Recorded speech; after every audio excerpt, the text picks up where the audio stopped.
एक दिन की बात है। एक आईटी अधिकारी सुनील थका देने वाले कार्य के बाद घर लौट रहा था। यह एक बुरा दिन था। उसका अपने बॉस से विवाद हो गया।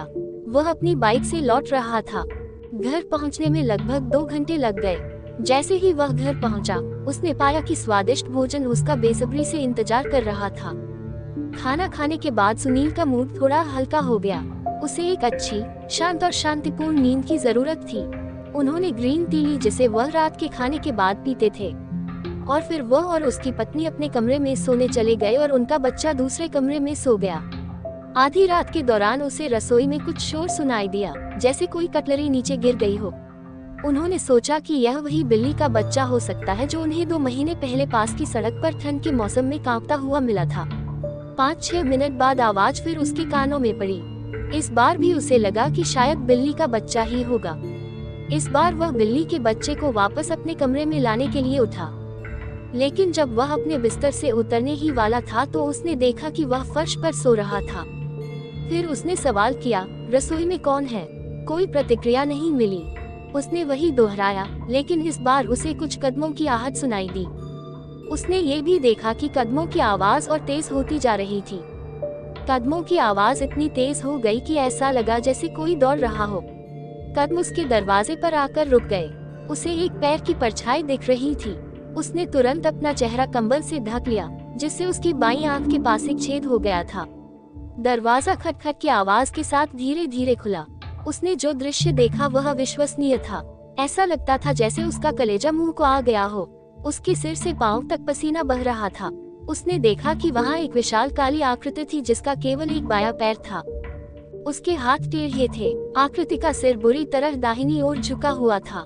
फिर वह काली आकृति उनके बच्चे के कमरे में भाग गई। सुनील उस आकृति के पीछे भागा, लेकिन वह आकृति पहले ही खिड़की से बाहर निकल चुकी थी और गायब हो चुकी थी। वह सोचता रहा कि 13वीं मंजिल से कूदने के बाद वह आकृति कहाँ चली गई। वह उसके लिए बहुत बुरी रात थी। सुनील को बुखार हो गया और वो अगले दिन अपने ऑफिस से छुट्टी ले ली। कुल मिलाकर वह बिस्तर पर लेटा हुआ तरह तरह की सब्जियों का सूप पी रहा था और फल खा रहा था, लेकिन बुखार उनके सिर से उतरने को तैयार नहीं था। आखिरकार रात आ ही गई। उसकी पत्नी और उसके बच्चे ने खाना खाया, लेकिन सुनील केवल वह सूप पी रहा था। वे सभी बिस्तर पर जा रहे थे। उसने कल रात हुई सारी बातें अपनी पत्नी को बता दी थी। आज रात उसे एक फोन आता है। वह उस कॉल को उठाता है जिसका प्रोफाइल नाम अज्ञात था। सामने वाला व्यक्ति कह रहा था कि वह अपने परिवार, बच्चे के स्कूल, उसके कार्यालय, उसके फ्लैट नंबर और यहाँ तक कि उसके खाते के शेष के बारे में सब कुछ जानता है। उनके अंतिम शब्द थे, भगवान तुम्हें बचाए। रोज फोन आने लगे। उन्होंने पुलिस में शिकायत दर्ज कराई थी, लेकिन उन्हें पता चला कि फोन अलग अलग बूथों से किए गए थे।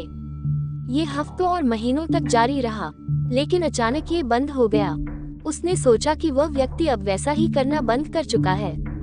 तब जाकर उसे कुछ राहत मिलती है। फिर वह सन एंड सैंड रिजॉर्ट की वीकेंड यात्रा की योजना बनाता है।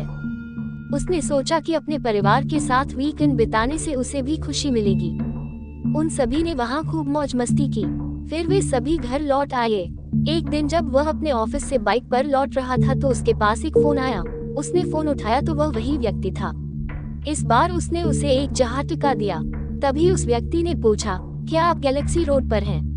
यह अजीब लग रहा था क्योंकि सुनील गैलेक्सी रोड पर थे। उन्होंने ये भी पूछा, तुम्हें कैसे पता? तभी उस शख्स ने बेहद परेशान करने वाली हंसी उड़ाई। उन्होंने ये भी कहा, जरा पीछे देखो।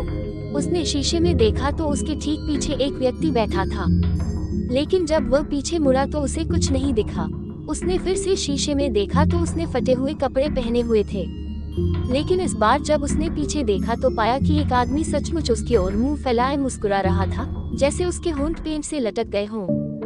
बस स्टॉप पर वह अपनी बाइक से नियंत्रण खो बैठा और बेहद खतरनाक दुर्घटना का शिकार हो गया। स्थानीय लोगों ने उसे तुरंत अस्पताल में भर्ती कराया। वह 3 दिनों तक आईसीयू में थे। उन्होंने अपना दाहिना पैर खो दिया था। उन्हें करीब 2 महीने तक निगरानी में रखा गया। वह सोचता है कि रात की कहानी, फोन कॉल और दुर्घटना एक संयोग नहीं हो सकते। तभी उसे याद आता है कि 2 साल पहले उसका एक्सीडेंट हो गया था, जिसमें उसी बस स्टॉप के पास एक भिखारी की मौत हो गई थी। उसे उस भिखारी पर बहुत दया आई। किसी तरह उसे पता चला कि भिखारी के 2 बच्चे हैं। उन्होंने हर क्षेत्र में उनकी मदद की। इसके बाद वे सभी सुखी जीवन व्यतीत करने लगे।